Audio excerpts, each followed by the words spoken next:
Comment utiliser TradingView? C'est ce qu'on va voir dans cette vidéo, TradingView tuto. Donc on va voir cet outil qui est vraiment génial, TradingView qui est pour moi le meilleur outil d'analyse graphique sur les marchés financiers. Dans un premier temps, je voulais aussi vous parler de mon canal Telegram. Vous pouvez le rejoindre gratuitement. Je vous mets le lien en commentaire et en description. C'est ici que je propose mon contenu exclusif sur les marchés financiers, les cryptos, les NFT. Allez-y, c'est gratuit. On revient à TradingView. Donc pour utiliser TradingView, on va dans un premier temps créer un compte. On clique sur commencer en haut à droite. On va créer un compte ensemble. Je vais vous montrer aussi les principales fonctionnalités. Vous allez voir que c'est un outil qui est très complet, mais aussi très intuitif. Donc on clique sur inscrivez-vous. On va se connecter. Vous pouvez vous connecter avec Google si vous voulez, votre compte Google, votre compte Facebook. Moi j'ai déjà un compte sur Google, donc je vais créer un nouveau compte avec Facebook et on va voir ensemble comment utiliser TradingView. Dans ce tuto, donc on clique sur Facebook, inscrivez-vous, on confirme.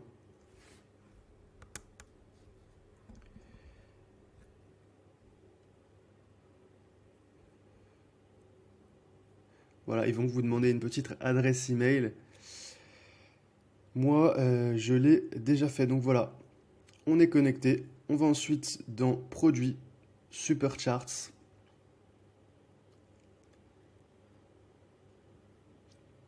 Et vous allez atterrir sur ce fameux graphique normalement du CAC 40. Vérifiez bien que vous êtes en français, que vous êtes sur la version fr.tradingview.com, sinon ça va être un petit peu plus compliqué. Donc on arrive sur ce graphique avec le CAC 40. Premier réflexe, moi ce que je vais faire pour protéger mes yeux, parce que on risque de passer plusieurs heures devant ces graphiques. Si vous voulez, pourquoi pas, faire de l'analyse technique, de l'analyse graphique plutôt poussée, eh bien ce qu'il faut faire, c'est qu'on protège ses yeux. On va passer en mode noir, on clique en haut à gauche sur votre pseudo et on clique sur le mode sombre. Vous allez voir, ce sera beaucoup plus élégant. Génial.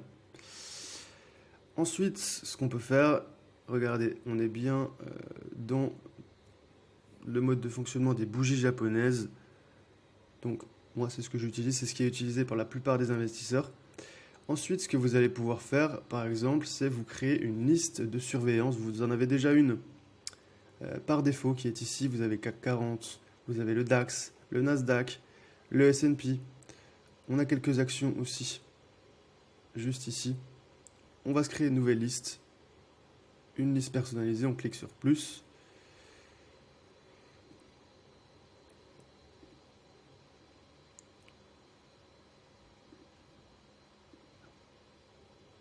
On clique sur créer une nouvelle liste.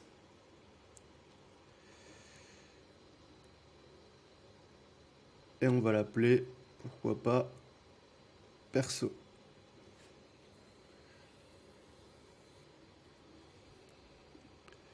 Donc pour créer des listes, apparemment, il faut un compte pro. Vous pouvez avoir, alors c'est à partir de 14 euros, il me semble. Si ça vous intéresse, j'ai 10% de réduction juste en dessous. C'est pas une obligation, on peut faire quand même pas mal de choses. Donc regardez, par exemple, si on veut ajouter un nouvel actif à cette liste de surveillance, on va cliquer sur plus. On peut par exemple mettre Bitcoin. On n'a pas forcément besoin d'avoir des listes personnalisées, vous voyez. On utilise la liste principale de surveillance. On ajoute le Bitcoin. Voilà, sur Bitstamp. On clique juste ici. On peut cliquer sur plus. Voilà. Et on a le Bitcoin qui s'affiche juste ici. Chose importante également, si vous voulez faire un petit peu d'analyse, notamment graphique, regardez sur le Bitcoin, si vous voulez tracer les supports et les résistances, moi j'utilise, voilà, ce qu'on appelle les droites de tendance. Vous pouvez aussi utiliser des lignes horizontales, comme ceci. On clique, voilà, vous avez la résistance qui est tracée en haut. Pourquoi pas tracer ensuite? Regardez, là, on vient de casser un support assez important qui était ici sur le Bitcoin. Voilà, vous pouvez vous amuser. Ensuite, si vous voulez faire, pourquoi pas, des droites de tendance un petit peu plus avec des angles qui ne sont pas horizontales. Par exemple, regardez, on peut prendre un rayon, on peut prendre des droites de tendance, regardez comme ça. On va prendre cette droite de tendance. Hop, vous voyez, on peut tracer comme ceci. Des choses très intéressantes. On voit qu'une fois qu'on a cassé cette droite de tendance, là, ça a été très explosif. Donc voilà, vous pouvez un petit peu vous amuser à tracer vos droites de tendance, à tracer des rayons. Ça peut être hyper intéressant pour faire votre analyse graphique. Pour les indicateurs, il me semble que vous pouvez en ajouter un avec l'option gratuite. Moi, celui que je préfère, c'est le stochastique. Stochastique, il est là. Il me semble, oui, vous pouvez avoir un indicateur gratuit, c'est génial. Si vous en voulez un deuxième, il faudra prendre le plan payant. Ce n'est pas une obligation, encore une fois, mais si ça vous intéresse, je vous mets mon lien juste en dessous. Vous avez 10% de réduction sur le plan d'entrée qui va être à 14 par mois, donc ça va vous coûter une dizaine d'euros par mois. L'objectif principal de ce plan payant, l'intérêt principal, ça va être de pouvoir paramétrer notamment pas mal d'alarmes. Donc vous allez pouvoir mettre des alertes. Juste ici, par exemple, si vous voulez une alerte, par exemple, regardez, imaginons, on programme une alerte sur un niveau, on clique sur Ajouter alerte. Et on se dit, je veux recevoir une alerte si jamais le Bitcoin croise, par exemple, vers le haut. On peut mettre une date. Donc là, par défaut, elle va être disponible pendant un mois. Et si vous voulez des dates plus longues, regardez, il faudra ensuite prendre un plan payant. Donc vous avez une alerte. Ça y est, elle est positionnée. Il me semble que vous avez 5 alertes avec le plan gratuit.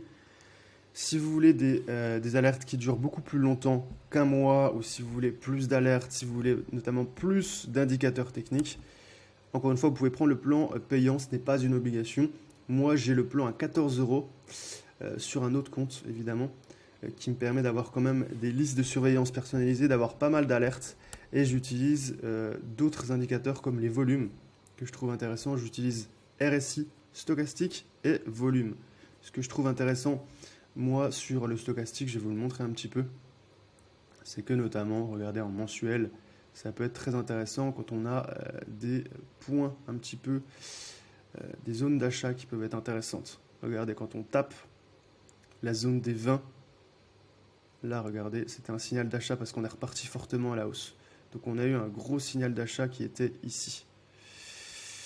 Juste ici, un beau signal d'achat. Quand on vient taper ce niveau-là, c'est qu'on est quasiment au plus bas. Donc c'était en octobre, regardez, le prix était intéressant. Fin du mois d'octobre, 15 000, là on est à 30 000, ça fait déjà 100%. C'est l'un de mes indicateurs intéressants à long terme. Je vais vous montrer un petit peu aussi comment il réagit, notamment sur le S&P 500. Alors là, on est sur les alertes. En haut à droite, vous avez votre source, la liste de surveillance. Les alertes ici, vous avez des nouveautés aussi, des news, si ça vous intéresse. Moi, ce qui m'intéresse le plus, c'est la liste de surveillance. Ça va être aussi les alertes. Je vais vous le montrer un petit peu, la pertinence du stochastique, notamment sur le S&P 500, en mensuel, évidemment. Alors, pourquoi on est en 3 mois? Ce qui va m'intéresser, moi, c'est le mensuel. Alors, un mois, voilà. Un mois, juste ici, on va voir. Regardez, on a eu... Alors, moi, j'aime bien le garder, par contre. Seulement la moyenne, j'aime bien regarder. Voilà. Je trouve que...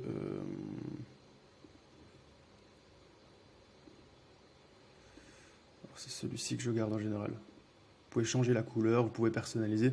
Regardez, on a eu aussi un magnifique signal. Regardez, on touche la bande inférieure des 20 et on repart. Donc, magnifique signal acheteur. En général, en mensuel, quand on touche le point bas comme ça, la barre des 20, c'est un très bon point d'entrée. C'est très rare forcément. Regardez, c'est arrivé seulement la dernière fois, c'était en 2009.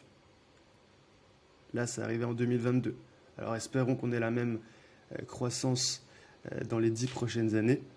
En tout cas, c'est un indicateur qui est hyper intéressant. Moi, j'ajoute les volumes. Alors, il me semble que pour ajouter 2 indicateurs, vous allez devoir prendre un plan payant.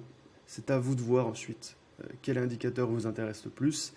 Et si vous voulez prendre un plan payant, ce qui est optionnel, vous avez le lien juste en dessous. Vous voyez, on nous met une petite alerte. Pas de volume. Donc voilà pour ce tuto sur TradingView.